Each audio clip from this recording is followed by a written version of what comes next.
चल रहा है। आज मैं इसके पहले भी शाहगंज में आया था।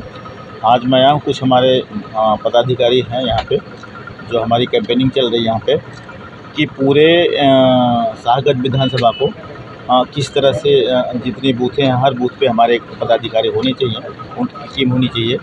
तो 90% पदाधिकारी तो हमारे शाहगंज में बन चुके हैं और हम बस 10% खाली हैं।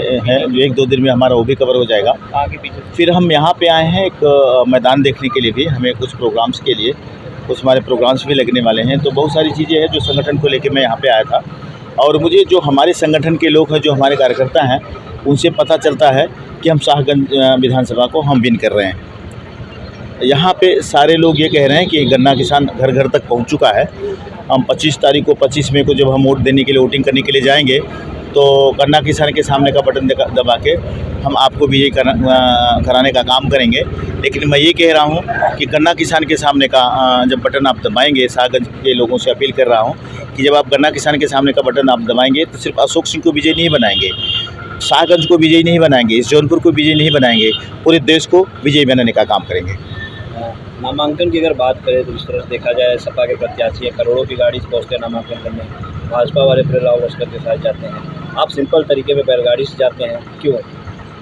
इसलिए मैं बताना चाहूँगा यहाँ के लोगों को, जो जौनपुर 73 लोकसभा के लोग हैं, उनको बताना चाहूँगा जो बाहर से नेता आए हुए हैं, जो भ्रष्टाचारी नेता हैं, जो घोटालेबाज हैं, कभी बीजेपी से कांग्रेस में घोटाला करके फिर बीजेपी में आके बीजेपी का दामन थाम लिए हैं। बाबू सिंह कुशवाहा हैं, वो चले आए हैं, पहले बसपा में रहे, मंत्री रहे, तो इतना घोटाला किए कि उसकी सीमा नहीं, जग जाहिर है। अब आज सपा भी का दामन आके थाम लिए हैं। कृपा शंकर सिंह जो थे, वो जब मंत्री रहे, होम मिनिस्टर रहे, तो उन्होंने उत्तर प्रदेश के लोगों के लिए कुछ नहीं सोचा, सिर्फ घोटालेबाजी की कांग्रेस में। अब आ जाए हैं कि उसको स्वच्छ छवि के घोटालेबाजों के बीच में आप अपने आप को किस तरह से सुरक्षित? मैं इसलिए मैं सुरक्षित अपने आप को रखने की बात कर रहा हूं आपको कि देखो, समाज विकास क्रांति पार्टी का मैं राष्ट्रीय अध्यक्ष हूं। इसके पहले हम बसपा में रहे, नो डाउट हम 10 साल 12 साल तक काम किए हैं। हम 3-4 चुनाव उनके झंडे के नीचे लड़े हैं। लेकिन जब जहां पे हमें विन होने की बात आई, जहां उन्होंने पत्थर को फोड़ने का काम किया, तो मैंने पत्थर फोड़ा। जैसे महाराष्ट्र में 2-2 बार चुनाव लड़ा, महाराष्ट्र का प्रभारी बना है उन्होंने, तो हम पूरे देश में जाके उनके संगठन को जोड़ने का काम किए।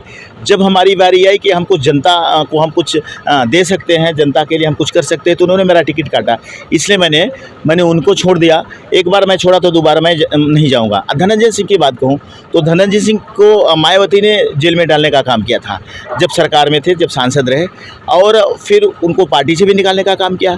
अब वहाँ जाके वापस अपनी पत्नी को आज क्या ज़रूरत पड़ी कि बसपा का दामन आपको थामने की, तो वहाँ से टिकट लेके, इसलिए आप भी उसी में से हो। तो इसलिए मैं कहना चाहूँगा कि ये सब नहीं चलेगा। जौनपुर की जनता समझ गई है। अशोक सिंह का कहना है कि जहां मैं थूक देता हूं, वापस चाटने के लिए नहीं जाता हूं। जिसको छोड़ दिया उसको छोड़ दिया। अब मैदानी जंग में आए, अगर उनकी ताकत हो जीत के दिखाएं, हमारी ताकत रहेगी तो हम जीत के जिताएंगे। लेकिन जहां तक आपका कहना है कि हम बैलगाड़ी से क्यों आए, हम उन लोगों को बताना, इन नेताओं को, भ्रष्टाचारी नेताओं को बताना चाहूँगा कि ये आप यहाँ की जनता के, यहाँ के किसानों को दुख दर्द को समझो। ये धूप में किस तरह से चलते हैं, आप इनकी अवहेलना करते हो, इनकी मांगों को नहीं आपकी सरकार देश में भी है, प्रदेश में भी है।